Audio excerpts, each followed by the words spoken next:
ऑस्ट्रेलियामधल्या Melbourne या सिटीपासून साधारण 90 मिनिटांचा ड्राईव्ह करून जाण्यासारखं निसर्गप्रेमींमध्ये पॉप्युलर असणारं हे जंगल म्हणजे रेडवूड फॉरेस्ट.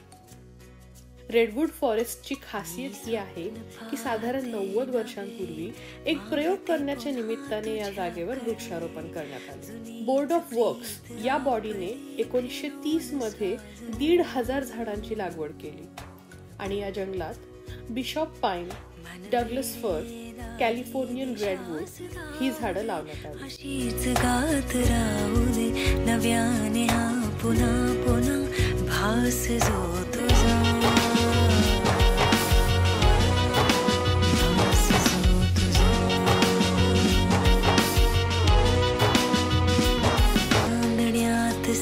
कॅलिफोर्नियन रेडवूड हे झाड जगातल्या सगळ्यात उंच वाढल्या जाणाऱ्या झाडांमध्ये येते, ज्याची उंची 115 मीटर पर्यंत वाढू शकते आणि त्यांचे आयुष्य 2000 वर्षांपर्यंतचे असते. सध्या इथल्या झाडांची उंची 55 मीटर पर्यंत पोहोचलेली आहे.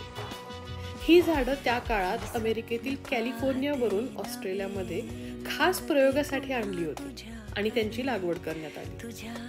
या जंगलामध्ये प्रवेश करताच आपल्याला एक वेगळीच शांतता आणि थंडावा अनुभवायला मिळतो. निसर्गामध्ये भटकंती करायला आवडणाऱ्या लोकांमध्ये जितकं हे लोकेशन पॉप्युलर आहे, तेवढंच फोटोग्राफर्समध्ये सुद्धा हे लोकेशन पॉप्युलर आहे, कारण इथे मिस्टेरियस फोटोशूट्स होतात. फॅमिलीजमध्ये सुद्धा डे ट्रिप्स करण्यासाठी हे लोकेशन पॉप्युलर आहे आणि याचबरोबर लग्न करण्यासाठी सुद्धा लोक हे लोकेशन चूज करतात. आणखी काय वेगळ्या गोष्टी आहेत ऑस्ट्रेलियामध्ये हे बघण्यासाठी तेज डायरीजला सबस्क्राईब करा.